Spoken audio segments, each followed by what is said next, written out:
and welcome back to another week of the DP World Tour Picks and Bets. Skylar, Hoke here. Tom Jacobs, how we doing? I'm good. I feel like you just had a breeze pick up just as we started there, and typical of the Florida weather right now. We don't need any delays to our podcast like there was to the players this week. So thanks, Florida. Yeah, I'm outside here today recording, popping off from work, and it's going to be a breezy one again. Probably next week at the Valspar. The Players has been something else, and unless you lived outside of Europe or the United States, you probably didn't catch much of the My Golf Life Open last week, as there was literally zero TV coverage to watch Pablo Larrazábal go through with a playoff victory over Arnaus and Smith. Not much on the event. It was just quite the low scores. Yeah, I mean, look, we thought there'd be low scores. There was generous fairways, and I think we'll probably be on to similar this week. It was a case of staying hot all week long. Interestingly, we sort of mentioned Larrazábal a couple of podcasts ago on just the fact that he was sort of showing uncharacteristic consistent form. And then when I look back at it, he actually has. We need to go back to the sort of middle of his career and the start. He actually was very consistent. It's only been the later kind of years that he's gone inconsistent. But that was the first time in his career that he's finished with 3 straight top 10s on any tour. And he capped it off for a win, which was good for him. Not good for our bets, obviously, but good for him. Yeah, all 3 of the playoff contenders are golfers that I'd almost consider, when they're so perfect to pick, when everything lines up, they seem to be the ones that end up not coming through. So for all 3 of them to do it at short odds, quite impressive. And it once again just gets shorter as we look onto this week, as Audrey leads the field in odds. Burmeister, Smith, 16s. Pablo again, 20-1. I mean, we're popping over to Johannesburg for the Steyn City Championship, but doesn't seem to be all that much different from a course perspective. No, it very much looks like wide open fairways again. The bunkers, heavily bunkered is how they call it, and obviously water in play, which is going to be their defence. But as we saw last week, there wasn't really any defence, right? I think these guys are going to, rip it up, and it's just going to be a case of who makes as many putts, because I think there are a lot of guys that can bomb it off the tee, as we mentioned last week. There's guys that are going to get hot with their irons. Although I do think that some of that you mentioned last week about being cautious on some of the Challenge Tour statistics with strokes gain data and the Sunshine Tour. I think the European Tour style, the DP World Tour stuff, is a little bit suspect as well now. So I've decided to not get too heavily involved in that and just go with kind of my gut this week. And also, really, I find it really hard, as I said sort of last week, to get a feel for this event. So I've kind of stayed light to an extent. Yeah, I don't think that's a bad thing when, a weaker field, tough to rely stats, strokes gained for 70% of the field. Ross Fisher was missing a stroke somewhere in his strokes gained statistics in round 1 for a good amount of time.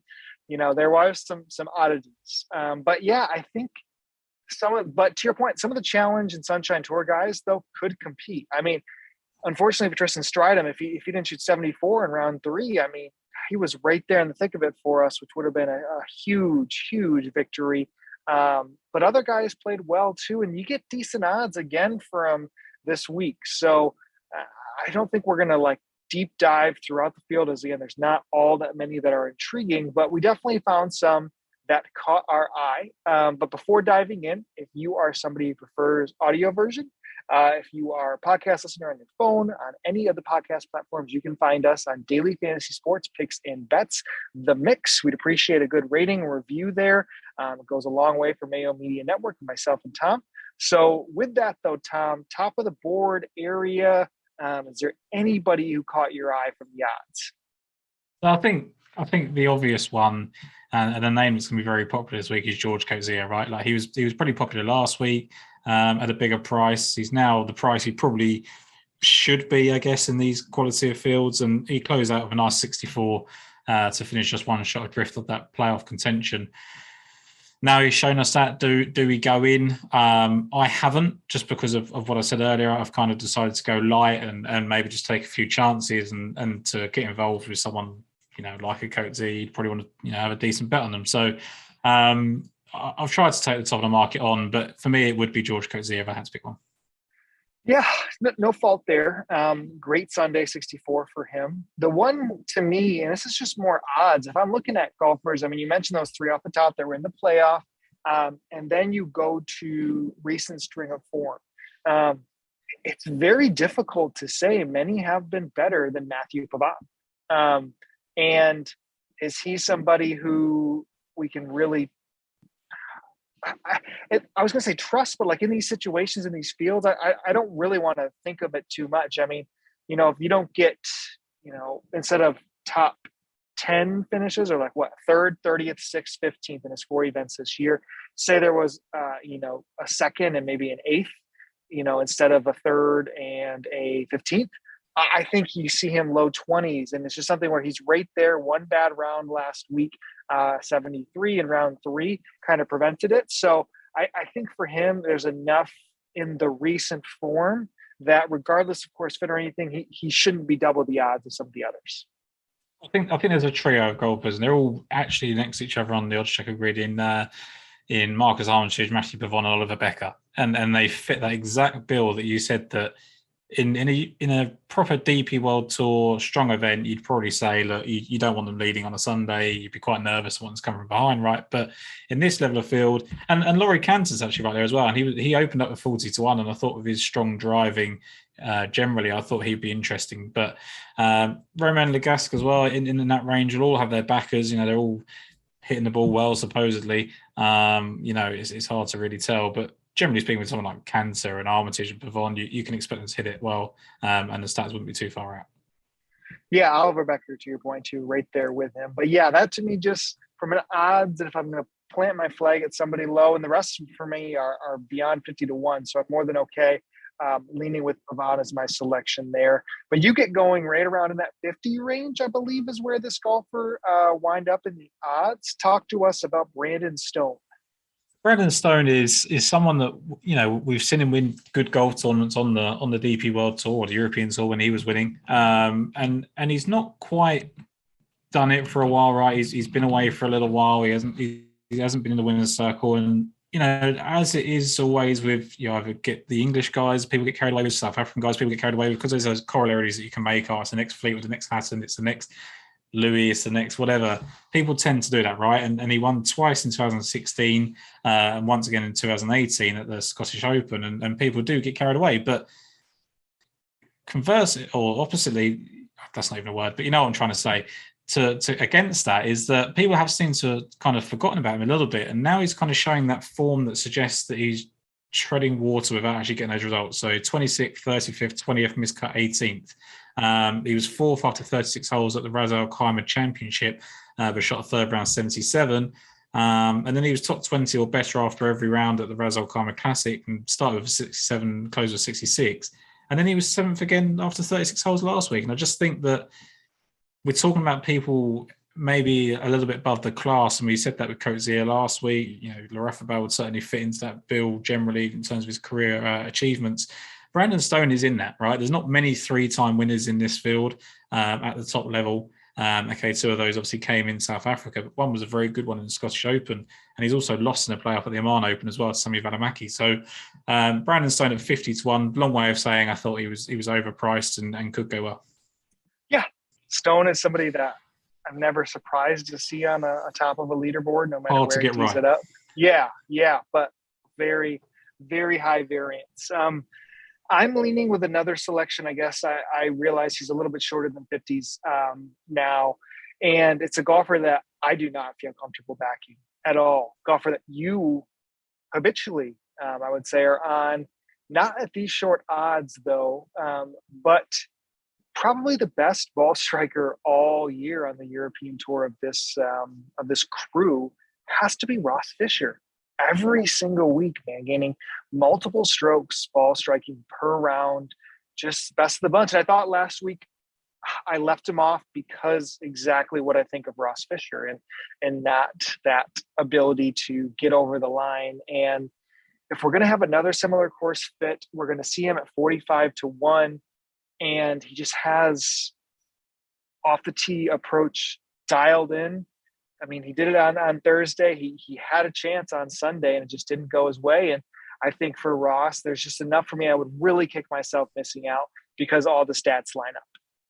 Yeah, so Ben Coley did a tweet, midway through February and sort of said, who's the person sort of caught your eye on DP World Tour this season? Who should we be looking out for? And you responded with a couple of guys sort of on the younger side of things. And I kind of went with Ross Fisher in the set that he'd made 5 of his last 7 cuts, 3 or 4 in 2022, including that second, obviously, at one of those Raz events. And, his off the tee game has come back to what we expect from Ross Fisher. And that was a weapon for him back in the day, like a huge weapon. And I sort of said he was before his time, and I sort of drew back a little bit on that because he wasn't. But he was of that mold of the modern type golfer, right? He hits it really well off the tee, can get hot with his irons, can get a hot putter, and that's what you need. And I like Ross Fisher. I think he's great. He was, 70-1 last week? He was 100-1 before that.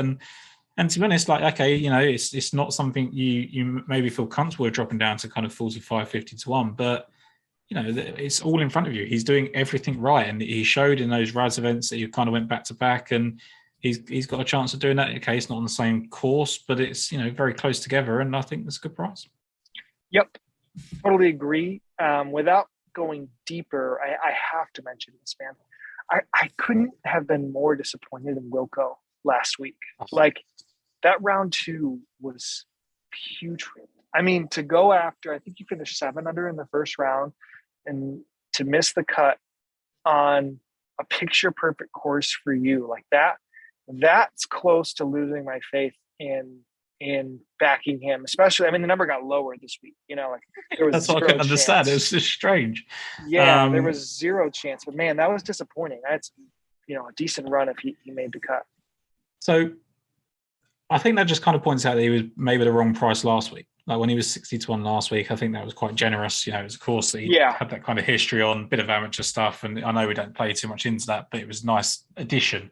And like you said, it just lined up perfectly. But how he got shorter after, like you say, probably the worst miscut of the season, because, he 7 under misses a cut. I mean, that's the Keegan Bradley territory, right? And I know the scoring was low and it was a high cut to make and stuff like that, but it was just so bad. Like, he wasn't even that far away. He just couldn't get the birdies on the par 5. If he got through the cut, you'd expect him to have a decent third round and climb as well. So that was disappointing. Another guy in that range is Shivanka Sharma, who I do think we kind of mention him probably every video or podcast in one way or another. He had those really good tee screen numbers for a lot of last season. And he played well recently as well. So he'd be interesting at kind of that sort of price. But the next guy you're going to mention, I actually think is a lot more interesting at the odds. Yeah, I mean, we mentioned it last week, and I don't really even need to go into extreme detail of Thriston Lawrence. Did everything 2 weeks ago from a ball striking perspective to finish second when no one really sniffed Ashen Wu. But his numbers were approaching strongly, even in a miscut the week before that. So you build off 2 rounds, you build the 4 rounds, and then just a strong performance overall, I'd say, last week. For him to, be middling, so 14th and off the tee, 15th in approach, top 20 putting, just a good overall week. Thought we'd sneak out of place perhaps at 110-1, which would have been really, really nice. Finished a couple strokes short of that. But yeah, at the shortened odds, but not short enough, like there's no way I'd be betting Wilco before him. Or even somebody, like Henny. Henny had a really good run, obviously last week. Wouldn't be there. Van Tonder, like some of these guys. And Thriston is like 42-1 in some books in the States. I've seen that, like at FanDuel, but there's still 66s available, and I'm absolutely going back to the well. Yeah, like it's one of those ones. I think it's a classic. You could just jump off too early, right? We saw him win the Joburg Open. Okay, it was shortened, so we don't quite know what he's going to be like with 4 rounds. And you could argue that when he's had the chance to go 4 rounds, he hasn't quite got it done. But I like these guys that have just been here for X amount of time. They've been on the Sunshine Tour. They've been on the Challenge Tour events in South Africa. They now played Kenya and last week's event. Like, the fact they're just going sort of back to back and string starts going, maybe there's a little bit of fatigue that might kick in. Certainly that might be a little bit of concern with someone like JC Ritchie, who just keeps playing. But I think all those guys, it's a really hard event to separate. I mean, I initially had Jorge Campillo written down, and the only thing that's kind of drawing me off of him is the possibly not the most suitable course. Like, he was fourth after 54 holes in Kenya, which was probably a better track for him. 28th last week. It was the eye-catching 65 to start last week that I thought that, you wouldn't think of Jorge Campillo as a bomber, which he isn't. He's very good on his technical tracks. But I thought he was impressive enough and at decent odds. But I kind of went against him in the end and tried to take some longer shots. Yeah, I mean, this is where we really kind of go to the next level of getting deeper into the odds. Multiple selections that are triple digits on both of our ends. Let's open up as we align on one. How about you open up with Richard Steyn? Richard Steyn is a guy sort of similar ilk to Darren Ficker. I think that we sort of mentioned a few times before. Very experienced, long in the tooth. Not, you're not going to learn anything new about Richard Steyn, right? Like, he's just what he is at this stage of his career. He's 40 years old, not necessarily the biggest hitter, but very good, technically. And, he's got 6 wins at the DP World Tour level. Obviously, all generally quite a long time ago, but the last one of those came in 2013. He beat Charles Schwartzel by 7 strokes. Like, he's just very comfortable winning in South Africa, and it's just a form. Like, I was just surprised. I didn't think he'd be able to sort of keep up with those guys on that course last week, and he's just been there, right? And that's pretty impressive.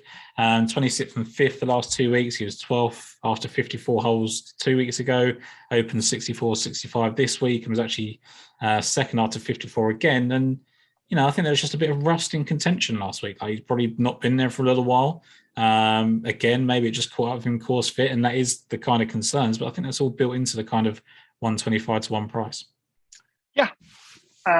Didn't he have an injury that he came back from last year? I think it was.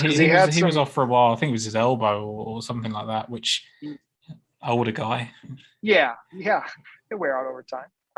But no, I think there was absolutely a few things that catch the eye. When I start looking into these long shots, I love just really recent form. And again, that's kind of what got us on the Tristan Strydom last week, that Tour Tips, had him as one of the better trending players statistically for the course setup last week. And that right there is exactly what Keenan Davidson is doing too. I was actually kicking myself early on Thursday morning when he shot that 65 inside the top 10. I was like, he was very obviously the next one after Strydom when it came to some of those statistics. I mean, if they're rounding him out 5th the week before, 15th, 25th, 9th, were his incoming statistical form ratings. And then he goes 5th again last week. So you're getting that for 175 to 1. Overall, it just feels, I'm not chasing. I mean, he finished what? He had top 10s. Yeah. And then he had 2 top 10s before that, 6th and 4th. Yeah. So those were best 2 performances, obviously, of the year. And then he hasn't got a win to his OWGR name and has been a professional since 2009. So it's been about a time. But in those places, we're seeing some of these long shots get up there, especially at a weaker field. So I'm absolutely willing to get on there. I know we're both aligned in that same sense with Davidson.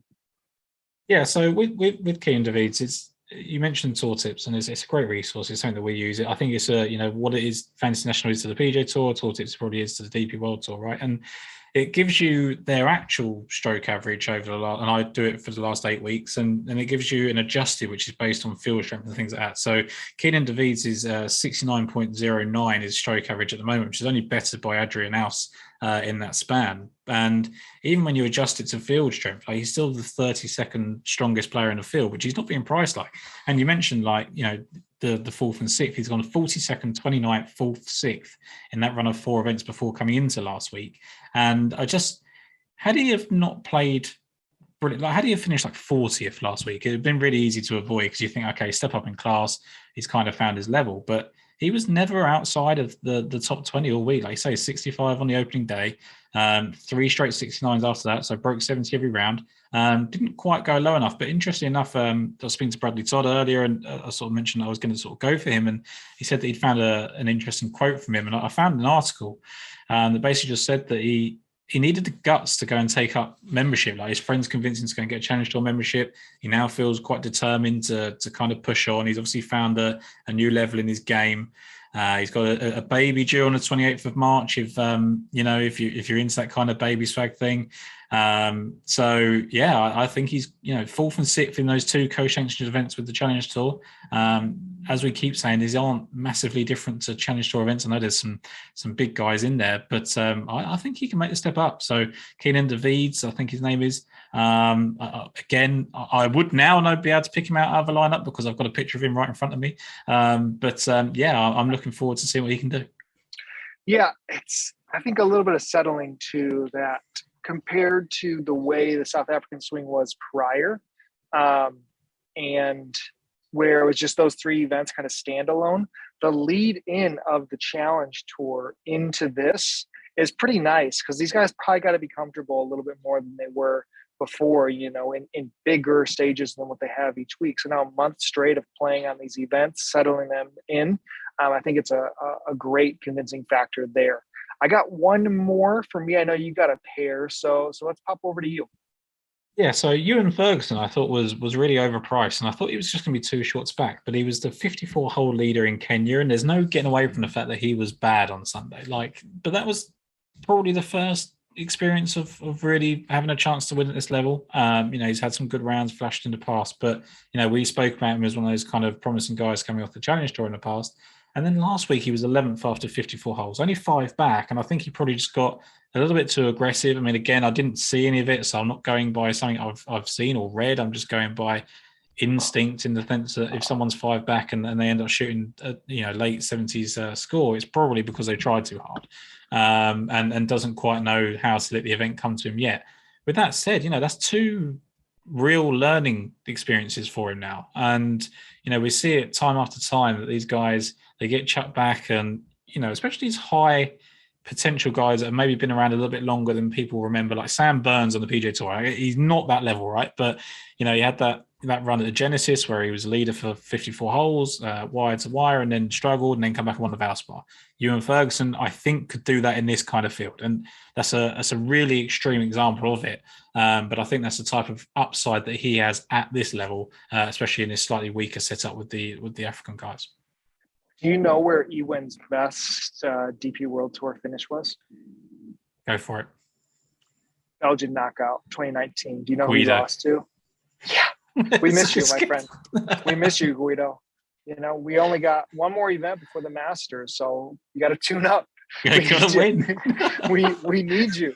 We need you. People forget that he is in the Masters, folks. So we're coming up quick. But let's. I'll go back to my final one, and again, staying very similar to David S.E. You spell that name, but Trevor Fisher Jr. I guess recent form is a little bit jumbled from a miscut 12th, 29th, miscut 10th, 14th, led into last week where I would dare say he played very well last week. Finished 11th overall, 65, 67, 71, 68 were his closing numbers. But if you looked at him from a statistical standpoint, again, second in that stat form, miscut 10th, 12th, miscut 3rd. His last, and the time before that, 4th. So, when he makes that cut, he just does the right things. Again, we don't have anything concrete because we don't have the best statistical on this, but I think overall, again, chasing that same shot with it is exactly lined up for both those golfers. So, and they're both long odds that pay well in the top 5-10 market, 150, 175 to 1 for these 2 golfers. So those are my 2 rounding out my card. You know how many Sunshine Tour wins Trevor Fisher Jr. has? I'll guess 2. 9. 9?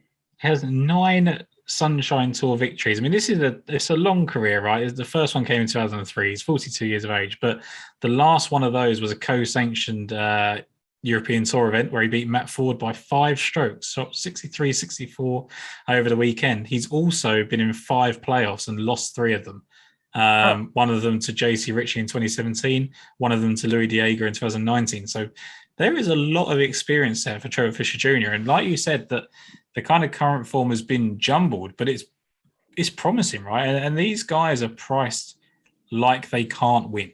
Like that's how they are priced. And I just find that, I don't find disrespectful, I don't care. But like, I think it's surprising that, it's almost being treated like it's a completely different level to what they've played and won at before. So I thought that'd be quite interesting to mention. Yeah, no, that is a good stat. I like it. It's compelling for Trevor Fisher.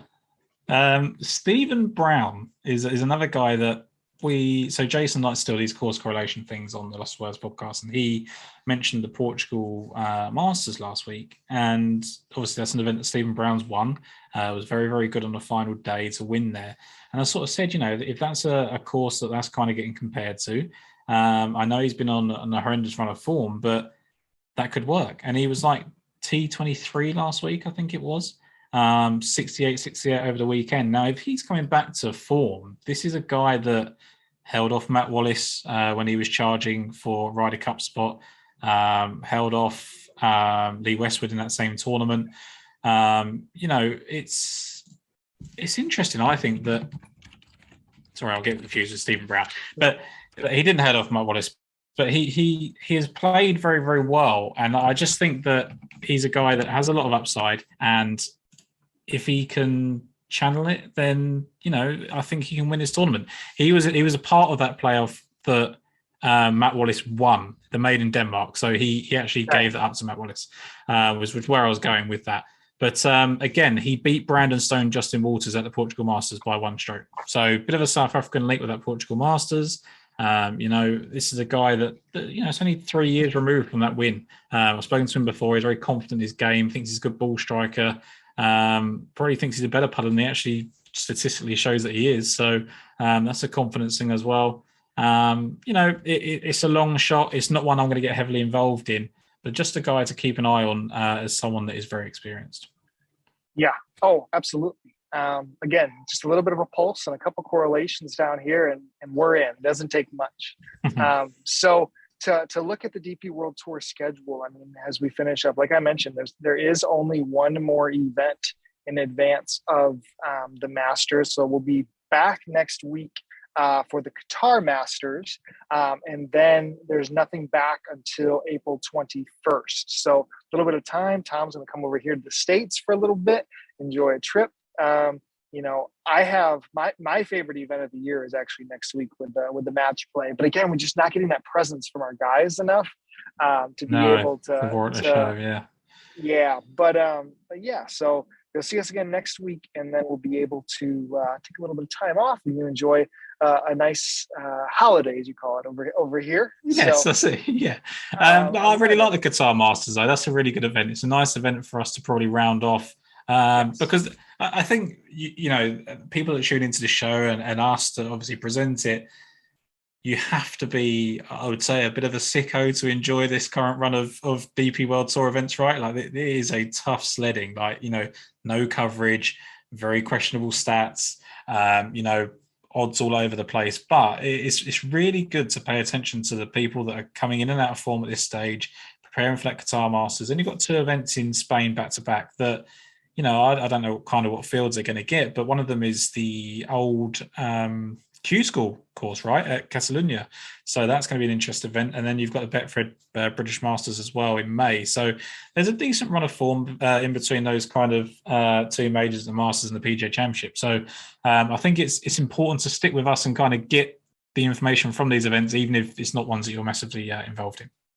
Absolutely. Yep. Couldn't agree more. And if any of our listeners are going to go to the Valspar, Axis and I will be there for a couple of days this week. So reach out down here in Tampa my way. So, but let's round out our cards here and we'll close out. Yeah, so for me, it was Brandon Steyn at 50 to 1, Richard Steyn at 125 to 1, I think he was. We're both in on Keenan Davidze at 175 to 1, Ewan Ferguson 150 to 1, and Stephen Brown, I think it was like 275 to 1. And once again, Sky, I'm tempted to follow in on the Tristan Lawrence again. But the drop in odds did put me off slightly, but I think they're warranted. Yeah, absolutely. For me, Matthew Pavon, 35 to 1, Ross Fisher, 45, Tristan Lawrence, 66, Keenan Davidze, 150, Trevor Fisher Jr., 175. And that will close us out for another week on the DP World Tour Picks and Bets. Appreciate you guys for listening. Take care.